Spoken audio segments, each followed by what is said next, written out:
Years ago, I came across an amazing mime troupe on PBS, then again on The Muppet Show. Founded in 1972, they became known around the world for their silent stage shows using inventive, bizarre masks. The name is derived from mummer, an early modern English term for mime artist. I went to New York, where they were playing an extended run at this little shabby theater right in the heart of the theater district, built in 1917. We shot the film in California because they were out there doing The Tonight Show. Our timing couldn't have been any better. Cinematographer Laszlo Kovacs had a 2-week break, having just come off the Scorsese film New York, New York. When he came to America from Hungary in 1963, he shot whatever project he could get, and this was one of them. Look, then run for your life. Incredible is the word for the world's first monster musical. The incredibly strange creatures who stopped living and became mixed-up zombies. Then fate stepped in with a film that would usher in an extraordinary group of talented young filmmakers and an amazing time of freedom and experimentation. Of course, it's impossible, Even today, you couldn't make an Easy Rider.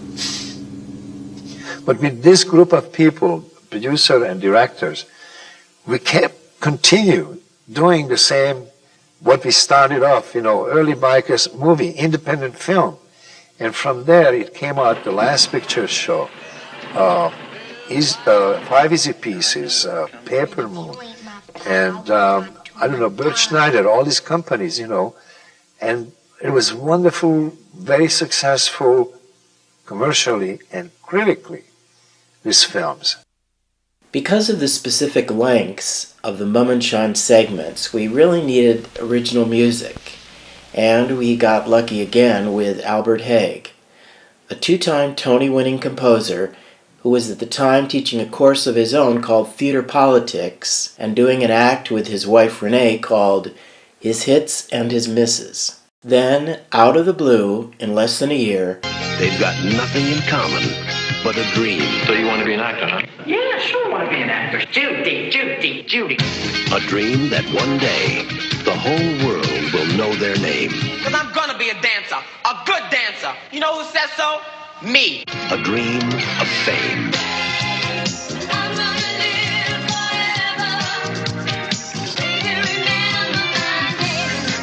Fame. It's the dream of instant success.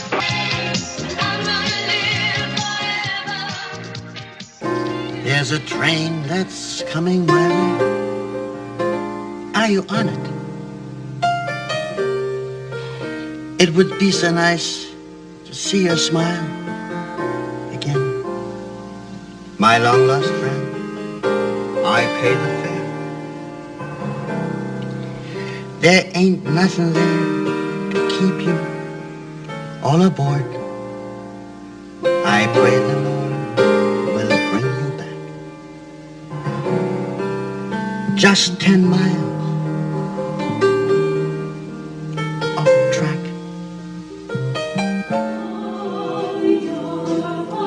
few people know of Albert's score for Plain and Fancy from the mid-50s, based on the Amish community in America, which ran for over a year, the rarest of rarities today. Then Redhead in '59 with Bob Fosse as both choreographer and director. One night I chanced to roam. Listen to Dorothy Field's lyrics here, worthy of Yip Harburg, lyricist for The Wizard of Oz. Bit of a twitch for a witch I met in Ipswich. But the hitch is the Ipswich witch which once I wed. If I should unhitch the witch which I wed and switch to the witch what give me the twitch, the witch which I ditch will pitch a rock at me head. What a petunia! How the Grinch Stole Christmas with Chuck Jones of Bugs Bunny fame, the holiday television special in 1966 and beyond. Cactus, you're as charming as an eel, Mr. Grinch. You're a bad banana with a greasy black heel.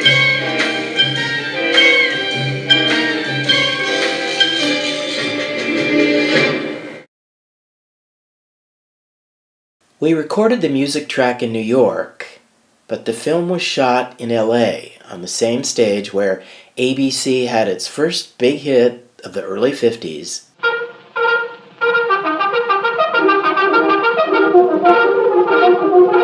The Lone Ranger.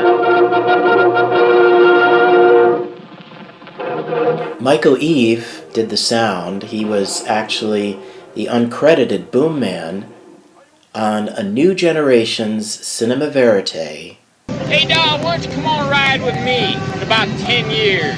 Walter Murch did the sound on this mainstream cult film, where Wolfman Jack's voice echoed off the buildings on the cruising strip in Modesto.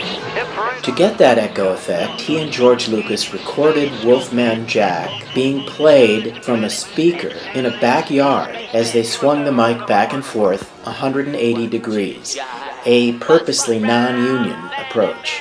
Haskell Wexler, who I worked with on Median Cool in the 70s, got us our cinematographer and production manager. Haskell worked as camera consultant on Graffiti, and George Lucas credits him with the widescreen, grainy approach to the film. This is George Lucas speaking at a tribute to Haskell. When I did American Graffiti, I'd done my first film, and having come out of film school and learned camera and editing, that was my real strength. And so I did my first film. I hired a couple of documentary cameramen, and I said, "You're going to be the operators, but I'll light the thing." And I was able to do that, and it worked out pretty well. And then I said, "Well, I'm going to do American Graffiti. I'm going to shoot it at night.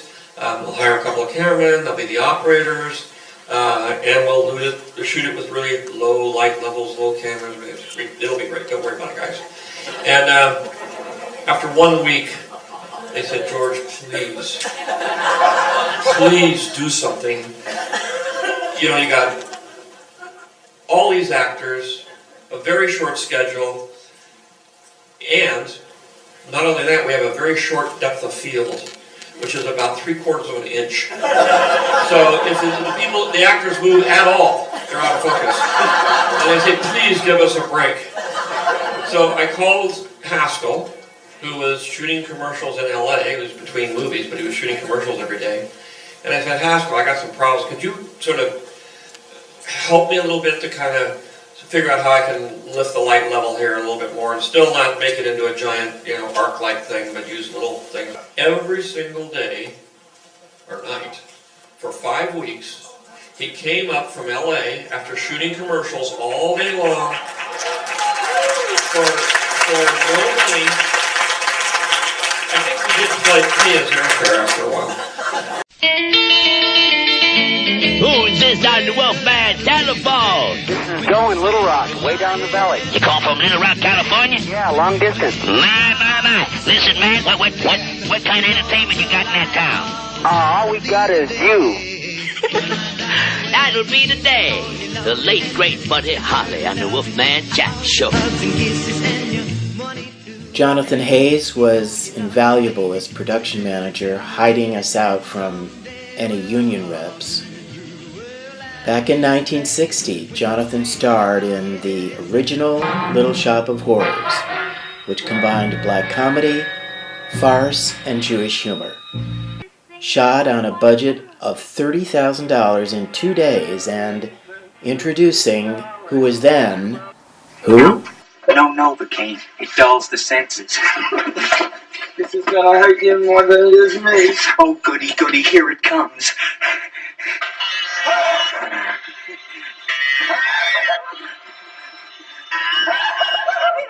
Oh my God, don't stop now! Over 2 days, we shot 14 segments.